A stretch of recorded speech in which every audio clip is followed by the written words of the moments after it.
Vous avez remarqué que lorsque nous lisons ces passages de la parole de Dieu, vous allez voir l'histoire de Paul et Silas qui se retrouvent en prison, une prison qui est physique. Mais par contre, lorsque nous remontons à ce que nous avons lu tout à l'heure au travers d'Ésaïe 42, 21 à 22, on parle d'un peuple, on parle d'Israël qui est dépouillé, on parle d'Israël qui est enchaîné, on parle d'Israël qui se retrouve sous les jougs, qui se retrouve sous une condamnation. Et c'est le cas de plusieurs personnes. Plusieurs personnes au jour d'aujourd'hui, peut-être qui ont accepté Jésus-Christ comme Seigneur et Sauveur, peut-être que tu me suis ce soir, tu es connecté soit sur YouTube ou tu es connecté sur Facebook.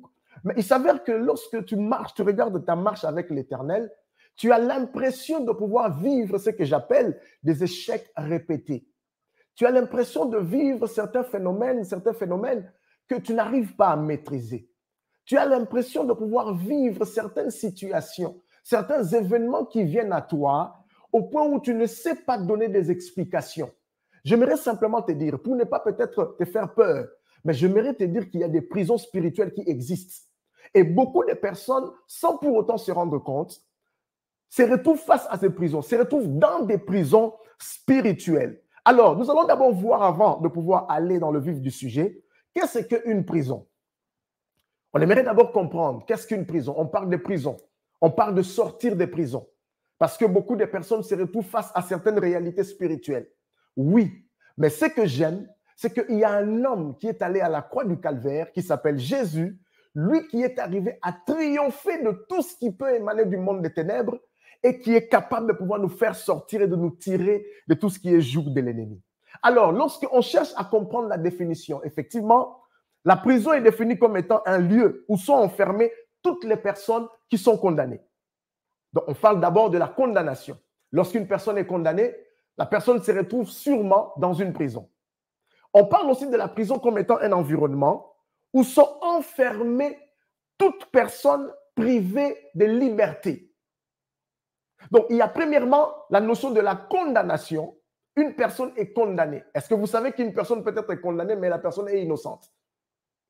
Et on parle aussi de l'environnement où sont enfermées toute personne privée de liberté. Il y a la condamnation, il y a la privation. Le fait d'être privé, d'être libre. On n'est pas libre de faire quoi que ce soit. On n'est pas libre d'aller au McDonald's. On n'est pas libre d'aller au KFC. On n'est pas libre de pouvoir aller rendre visite à nos membres de famille. On n'est pas libre de pouvoir rendre visite à ses enfants. On n'est pas libre de toutes ces choses. On nous prive de quelque chose qui est à nous. Et l'incarcération prive le détenu de plusieurs de ses libertés en tant qu'humain. Par là, nous allons dire qu'un homme qui est en prison ou une personne en prison est une personne qui n'est pas libre. Mais est-ce que nous parlons de prison physique? Non, il n'est pas question ici de prison physique. Il est question ici de prison spirituelle. Parce que nous sommes en train de voir, nous sommes en train de parler dans l'aspect spirituel.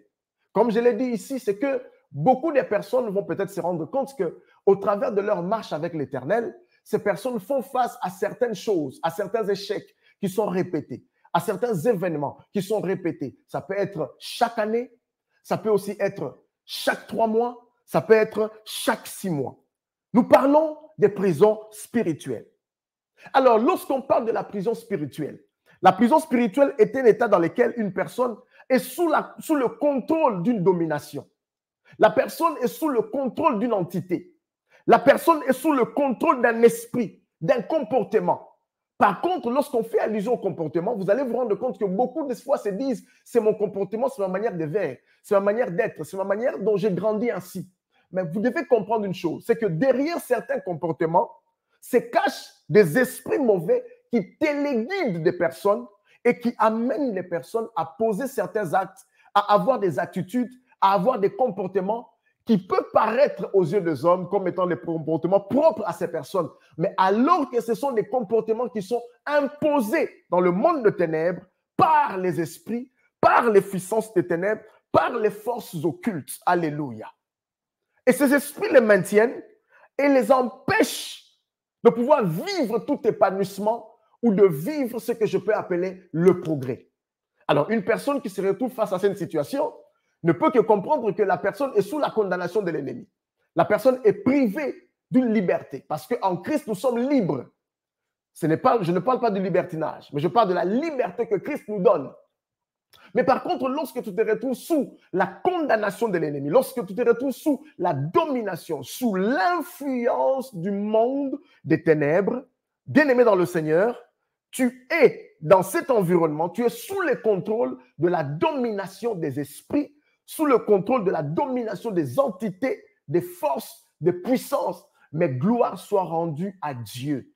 Quel que soit le cas dans lequel tu te trouves, j'aimerais te dire ceci, c'est qu'il y a une solution à tout. Et Jésus-Christ reste la seule solution qui est capable de pouvoir te tirer de la boue, de te tirer de cette prison spirituelle afin de pouvoir t'aider à vivre pleinement la bénédiction ainsi que la gloire que l'Éternel a prévu de pouvoir te communiquer. Gloire soit